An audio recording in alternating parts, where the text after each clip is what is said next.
What's going on, guys? BMS and Naya back with another video. Let's go ahead and get right into it. Make sure you guys don't forget to like, comment, and subscribe. So here we go. You're in a relationship. Should you really have a backup plan? There is new research that shows half of all women have a guy on the back burner just in case things go wrong in their current relationship. Physician and national mindful living expert Dr. Romy Mushtaq is here to talk more about that. Dr. Romy, seriously? Good morning, Tom. I know, and I Come on, this sounds positively guy, doesn't it? And I have to sit here and defend all of us women, but this is the latest psychology research. I was just as shocked reading this data.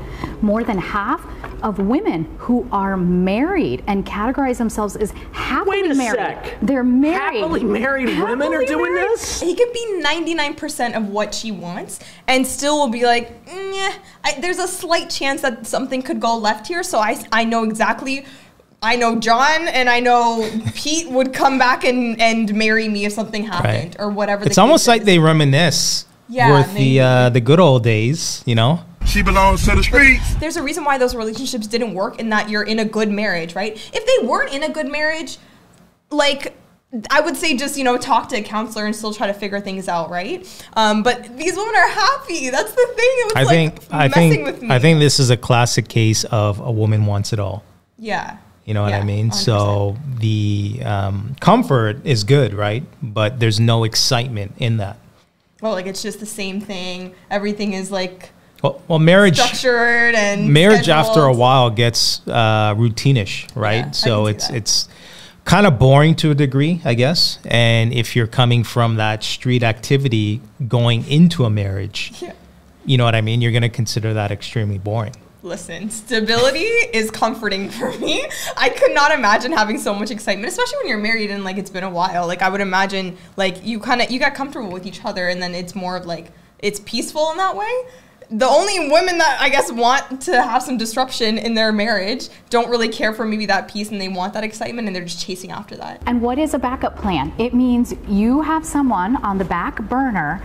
So a specific person they've identified. A specific person that they've identified, and in most cases it was either an ex-boyfriend or an old friend who never made it to the dating category. The friend zone. Get out of town. Unfortunately, yes. And the problem is social media has just made it too easy to have such a type of behavior. Right, so I know you're here to say, though, watch out, because this is anything but good. It is, I agree. You know, mindset matters in relationships, Tom, and I tour the country teaching psychologists mindful living and how to apply it to relationships. And what is your mindset telling us if you have a back burner? It's telling us we don't know how to communicate well in a relationship, or when the going gets tough, instead of maybe learning important skills from a professional on how to cope with all the ups and downs that always happen in a marriage, we're saying it's okay to run away. 70 to 80% of divorces is usually initiated by a woman, right? So it seems like these women in today's society don't have the, I guess, communication skills to figure it out versus imploding, so to speak, with their emotions and allowing that to dictate, I guess, their decision-making moving forward. Yeah, and she also made a really good point about social media, right? So these women could be in the most happiest, healthy relationships, and then maybe like they're not going on vacation as much or something, and then they go on social media and they see that there's another couple that's going on vacation every other week or something, and then she's going to think otherwise. Just as an example, right? Like, they're going to look to social media to say, like, what's missing in my life. Right. And then completely disregard all the good things that you have going on for yourself. And we'll forget about the good stuff, like the majority of good stuff, for that little piece of, like, the excitement that you were talking about, right? Because they see that from other women and whatever. Yeah, and the internet, I mean, let's be honest, 90% of it is fake, right? And women are, you know, living life by zodiac signs, and is he a Leo or a Scorpio or whatever, these weird parameters to justify if somebody is a good person or not, right? So I think if you're living by social media, you're going to die by social media, right? And just for context for our new viewers, I mean, you don't have social media, right? You don't see these images and you know, lust pictures and photos and things of that nature, because a lot of people in the comment section are like, oh, like, she doesn't know this, like, she doesn't know this is how women respond and react.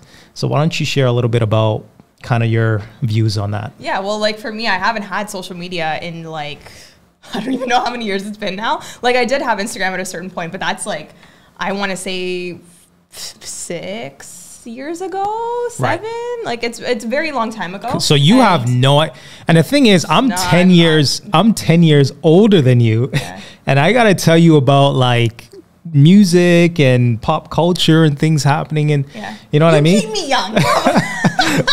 I'm like, right? Yeah, I know. Because you have no idea what's going on. I don't care for it though. That's the thing. So when when I did have it, I noticed very quickly that like I was comparing myself a lot, that there was a lot of things that were like kind of subconsciously like influencing me. So I was like, you know what, like let me cut this now before it gets worse. And then once I cut it off, and I was like, all right, let me just try it for like 30 days, see what happens. And then after that mark, I was like, I really don't need it. People don't need to know what I'm doing all the time. I don't really care to see what everybody's doing all the time either. I'll keep tabs on the people that I'm close to, obviously, and that's really all I need. And then I'm busy with other things in my life, so I'm like, whatever. Then you'll tell me about all the fun stuff that happens, and then I can filter through that, right? So because you're not going to tell me anything crazy or whatever, so you'll just tell me the interesting stuff, and then go on with our lives. Just a total lack of commitment. I agree.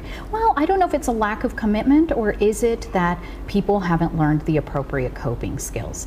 You know, it's a direct projection of how we feel about ourselves if we're not comfortable in a relationship and wanting to run away. We have to be comfortable with the relationship first with ourselves. And if there's a problem in the marriage, there's no shame in getting help from a licensed professional, Tom. So, and that's where I was going right now. If there's somebody out there who's watching right now and says, you know what, that's me.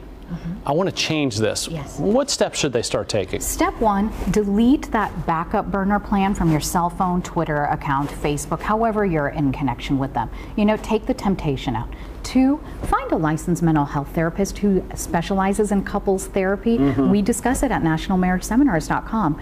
You can find free advice there and training for professionals on how to cope with such issues. And honestly, it may not be physical cheating, right? But if this isn't psychological cheating and emotional cheating, it sure is darn close. You know, Tom, you bring up such a great point. And what happens when we're emotionally or psychologically cheating, it's one wrong thing happens in the marriage or a hard time, and it could easily turn into a separation and a divorce. Absolutely. And we want to save couples and marriages, right? For women, it starts emotional first before it gets physical, right? That work husband, you know, that high school Facebook friend, you know what I mean? Like when women have these guys kind of lingering around, they tend to get a little curious. Yep. Block. That's what it is. You block it, especially when come on, like you're in a happy marriage. Like, are we forgetting this? Like, you're in something good, and then you're still like, oh, in case, or oh, like let me get into an argument with my husband, and then all of a sudden, like, yeah, I'm gonna go back on Facebook and talk to because it's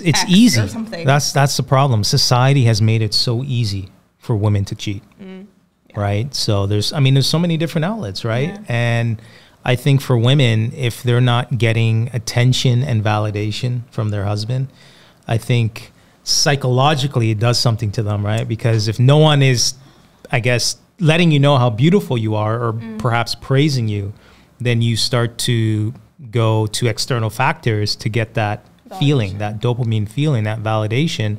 And then that feeling could snowball into a psychological relationship, right? And then from there, it gets physical. Yeah, so I think that's where you have to talk to like the women should talk to their husbands and say, hey, you've been gone for quite a while and I feel a bit of disconnect. So let's do something to like reconnect us again and like build a little bit of romance. And then you can actually plan these things out, right? Like you don't obviously we're both busy, right? Especially your schedule's super busy, but we have to make time to like reconnect and just talk with each other and just spend time and, you know, do like those romantic things just to kind of keep us like connected, right? So it's important to keep those things up. So I don't recommend obviously like completely disconnecting and then just focusing on work and then forgetting about your wife. Obviously don't do that, but like making sure that there's a balance I think is important as well, right? So if you value your work, you should also value your relationship too. Yeah, and just having a conversation. Literally, right? Don't be talking to the next man on Facebook just because my husband had talked to me or tell me I'm pretty for the past 2 days, like, you know. I think that's what a lot of women are lacking. Not all, obviously, but a lot of women are lacking communication, and having a 5-minute conversation could resolve a lot of these issues. Also, if one wrong thing happens, it goes from maybe social media contact to, hey, let's meet somewhere. You know, like absolutely. that. I agree. And you know what it is? The grass is always greener on the other side. You're just seeing that person's life on Facebook. You don't know what that backup burner plan is really going. Instead, take the time to heal the relationship with yourself and heal the relationship with your spouse. Don't look at that grass that's always greener. Cultivate the lawn you have. Amen. Right? Oh, that is beautiful, Tom. I love that. Yes. Always great to see you. Thanks a lot. Thank you. I think for a guy that's just simply dating a woman, it's not necessarily shocking. Because women are going to have options. They're going to have guys in their DM, guys that text them, so on and so forth. But I think it becomes shocking once you start to invest in a woman and start to invest your time and energy and money, resources, provisioning. And especially if you have a family and children and things of that nature, as a man, you know, you're getting up every day for your family, for your children. And to have that kind of stripped away from you, or, you know, a woman secretly thinking about another guy, I mean, that's disrespectful. Why are you on social media? Like, why are you posting thirst trap videos and photos, right? And the thing is, if a guy was to call that out, she would say that he's being insecure. She would shame him into accepting her behavior. And, you know, for a guy, if you're not cool with it, like, stand on it. Yeah, seriously. You know what I mean? Like, stand on it and let her know you're not cool with it. And if she respects you, she's going to cut it out. You know what I mean? If she doesn't respect you, she's going to continue to post those provocative photos, right? I mean, who are you going to value? You're going to value complete strangers, or you're going to value your significant other? All right, guys. So we're going to go ahead and end this video. If you like this video, make sure you like, comment, and subscribe. And until next time. Bye, guys.